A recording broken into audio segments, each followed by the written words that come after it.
বছৰটোত ৪-৫খনকৈ গ্ৰন্থ প্ৰকাশ কৰে। এটা ফেচবুক গ্ৰুপ খুলি তাতে ইজনে সিজনৰ কিতাপ প্ৰকাশ কৰে। কিন্তু মই এনেকুৱা গোট কিছুমানৰ লগত কিছুদিন মোকো জড়িত কৰিছিলে আৰু তাৰ ভিতৰত দেখিছো যে যিসকলে নিজৰ গ্ৰন্থ প্ৰকাশ কৰে সেইসকলে আনৰ গ্ৰন্থও নপঢ়ে আৰু সেইবোৰ বজাৰত উলিয়াইও নিদিয়ে। সিদিনাই আৰম্ভণি আৰু সিদিনাই হয়তো শেষ হয়। কিমান কপি পেইড কৰে সেইটো মোৰ এটা সন্দেহ হয়। নেতিবাচক কথাৰ নিচিনা লাগিব। যিয়ে নহওক আমাৰ কোভিডৰ সময়ৰ পৰা লকডাউনৰ সময়ৰ পৰা এই সামাজিক মাধ্যমত সাহিত্যৰ চৰ্চা খুব ভাল হৈছে, বেছি হৈছে, গ্ৰন্থ সৃষ্টি হৈ আছে, কিন্তু তাৰ পাঠক কিমান সেই লৈ সদায় আমি সন্দিহান হওঁ।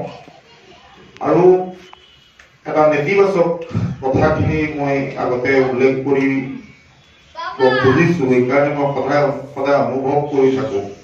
বঁটাৰ এখন বজাৰ হৈছে, বঁটা লোৱা গ্ৰাহকৰ সৃষ্টি হৈছে আৰু বঁটা দিয়া কিছুমান ফেচবুক গোটৰ এটা বৃহৎ আন্দোলন বুলিয়ে ক'ব লাগিব চলি আছে।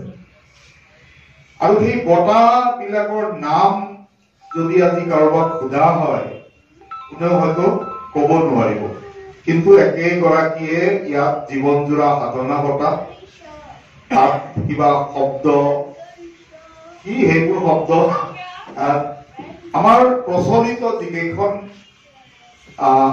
বঁটাৰ কথা আমি জানো, যিকেইটা বঁটাৰ কথা আমি জানো, সেই বঁটাৰ লগত সামঞ্জস্য ৰাখি শব্দৰ ইফাল ইফাল কৰি ইমানবোৰ বঁটা।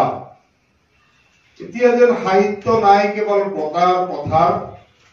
৫,০০০ দিয়ক, বঁটা এটা লৈ আহক, গামোচা এখন, মানপত্ৰ এখন আৰু এটা মেমেণ্টো, আৰু আহক তিনিচুকীয়াৰ পৰা শদিয়াৰ পৰা একেবাৰে ধুবুৰীলৈকে যাওক, অহা যোৱা হোটেলত থকা এইবোৰ খৰচ আছেই। এই ধৰণৰ কথাখিনিয়ে আমাক কেতিয়াবা চিন্তান্বিত কৰে যে মই অলপ কেতিয়াবা লিখা মেলা কৰো, সময় নাপাওঁ। যিমান সময় নাপাওঁ বুলি কোৱাটো এটা অজুহাত। আচলতে সময় নথকা মানুহৰ সময়ৰ অভাৱ নাই বুলিয়ে মই বিশ্বাস কৰো। যিসকল ব্যস্ত মানুহ তেওঁলোকে ইচ্ছা কৰিলে বহুত কাম কৰিব পাৰে। আৰু আফজাল আলী খন্দকাৰ সম্পৰ্কে মোৰ নিজৰ অনুভৱখিনি মই অলপ ব্যক্ত কৰিব খুজিছো। আফজাল আলী খন্দকাৰক মই কিছুদিন আগৰ পৰা, কেইবছৰমান আগৰ পৰা চিনি পাওঁ। মাটিৰ মানুহ, মাটি আৰু শিপাৰ লগত সম্পৃক্ত হৈ থকা এজন যুৱক। আমাৰ বিশেষ শাখা কাহিলীপাৰাত চাকৰি কৰে। মই যেতিয়া নলবাৰীৰ SP আছিলো সেই সময়ত আফজাল আলী খন্দকাৰক প্ৰথম লগ পাইছিলো, যদিও মই পাহৰি গৈছিলো। কিন্তু আফজাল আলী খন্দকাৰক মোৰ ওচৰলৈ চপাই আনিলে তেওঁৰ এই নতুন ধৰণৰ কৰ্মই, লেখা মেলাই দিন বিচাৰি আহি উলুবাৰীত মোৰ অফিচ পালে আৰু সিদিনাৰ পৰা এটা আন্তৰিক সম্পৰ্ক গঢ় লৈ উঠিল। তাত কোনো স্বাৰ্থ বা সৰু ডাঙৰ বুলি কথা নাই। আৰু মই নিজেও মাটি আৰু শিপা ভাল পাওঁ। সদায় মাটিৰ মানুহৰ লগত, সাধাৰণ মানুহৰ লগত, ভাল মানুহ যিসকলক আমি ভাবো সেইসকলৰ লগত মিলি থাকিবলৈ ভাল পাওঁ। বেয়া মানুহৰ মাজলৈ যাওঁ মানুহ অধ্যয়ন কৰিবলৈ। এই যে মুকুট শৰ্মা ডাঙৰীয়া, তেখেতে এগৰাকী যুক্তিবাদী গৱেষক, সাহিত্যৰ গৱেষক। তেখেতৰ সম্পৰ্কে সকলোৱে জানেই, মই বিশেষ ক'ব খোজা নাই। আফজাল আলীৰ এই উপন্যাসখন তেখেতে প্ৰকাশ কৰি এটা মহৎ কাম কৰিছে। আন গ্ৰন্থ তেখেতে প্ৰকাশ কৰে। মুকুট শৰ্মা ডাঙৰীয়া আফজাল আলীক হয়তো গ্ৰন্থখনৰ মাজেৰে ভালকৈ অলপ বুজিবলৈ সুবিধা পাইছে যে আফজাল আলী পুলিচ নে মানুহ। সাধাৰণতে পুলিচক পুলিচ বুলি কোৱা হয়, মানুহ বুলি কোৱা নহয়। এইফালে কেইজন মানুহ গৈছে বোলে, নাই মানুহ এজনো যোৱা নাই, গৈছে দেখোন, নহয় সেইকেইজন পুলিচ।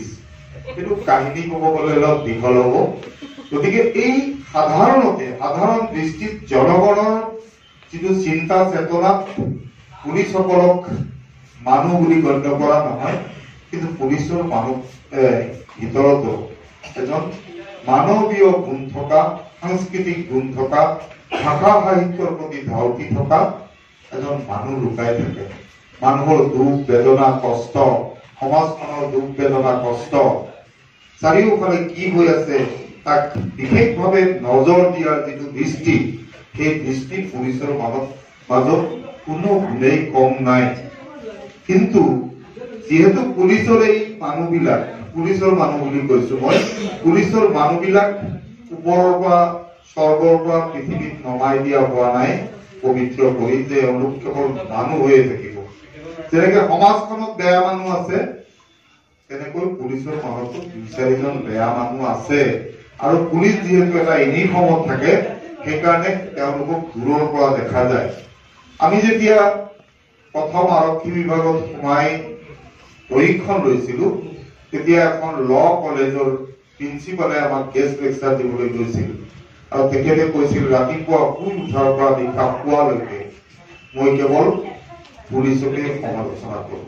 অৰ্থাৎ পুলিচে ইমান বেয়া কাম কৰে যে পুলিচৰ দিনটো মই বদনাম গাই থাকো।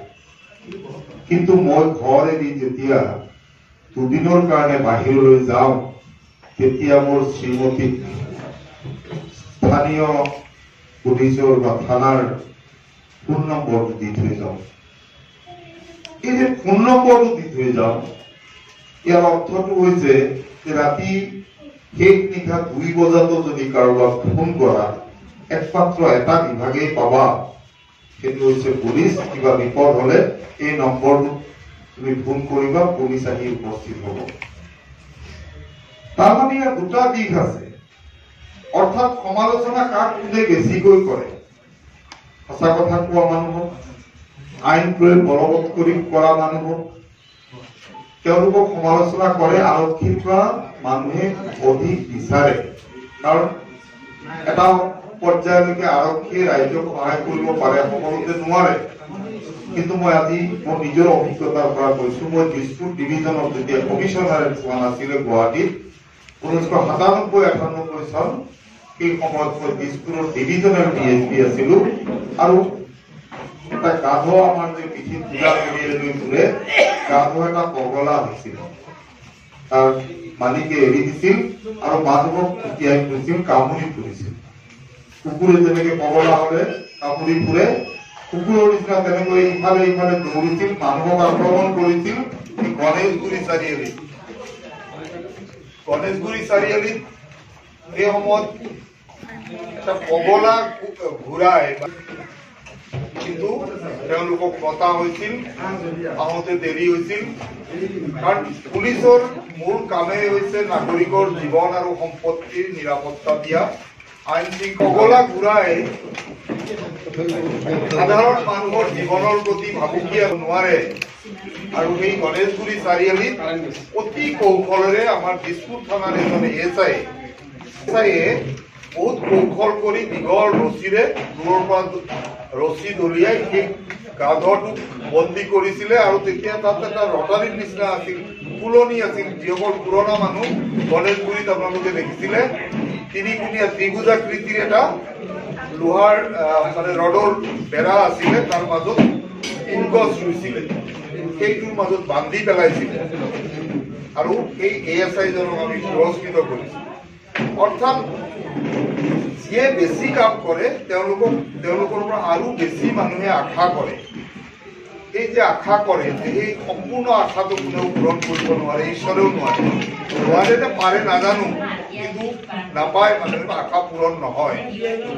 সেইকাৰণে ঈশ্বৰক সমালোচনা কৰিবলৈ ভয় খায় কাৰণে কিন্তু পুলিচক কৰে। পুলিচ ঈশ্বৰ নহয়, মানুহেই নহয়, তাত ঈশ্বৰ। যিয়ে নহওক এইবোৰ কথা মই নকওঁ। এই যে কাম, তাৰ মাজতে এইবোৰ কামৰ মাজতে আফজাল আলী খন্দকাৰে ৮খনকৈ গ্ৰন্থ ইতিমধ্যে লিখি উলিয়াই অসমীয়া সাহিত্যৰ ভঁৰাল চহকী কৰিছে। এই লেখাসমূহ কিমান সাহিত্য হৈছে পাঠকে বিচাৰ কৰিব, সময়ে বিচাৰ কৰিব। মই এটা কথা উল্লেখ কৰি ধৰ্ম বুলি কওঁ, কামেই ধৰ্ম। ডাক্তৰ এজনে যেতিয়া ৫০০ টকা ফিজ লৈ ৰোগী চাই, এইটোক আমি কৰ্ম বুলি কম নে? কৰ্ম এইটো ধৰ্ম নে? মই যেতিয়া মজুৰি সেইটো মোৰ কৰ্ম ধৰ্ম হ'বনে নহয় আমি এইটো ভুল কৰি আছো কৰ্মই ধৰ্ম কিন্তু আমি যিবোৰ কৰ্ম কৰি তাৰ বিনিময়ত আমি তাৰ মজুৰি লৈ আছো সেইবোৰ ধৰ্ম নহয় ধৰ্ম হৈছে এই ডক্টৰজনে এই চিকিৎসকজনে যেতিয়া এই ৰোগী চোৱাৰ মাজতে 5জন ৰোগীক বিনা পইচাৰে চাব পৰীক্ষা কৰিব প্ৰেছক্ৰিপশ্যন দিব পাৰিলে চেম্পুলৰ পৰা কেইটামান দৰৱ দিব সেইটো হৈছে প্ৰকৃত কৰ্ম আমি কৰি থকা এই কৰ্মবোৰ ক্ৰিয়া সেইকাৰণে ক্ৰিয়া আৰু কৰ্মৰ মাজত আমাৰ এটা ভুল অৰ্থ আমি ভাবি লওঁ যে আমি তো কৰ্ম কৰি আছো সৎভাৱে কৰি আছো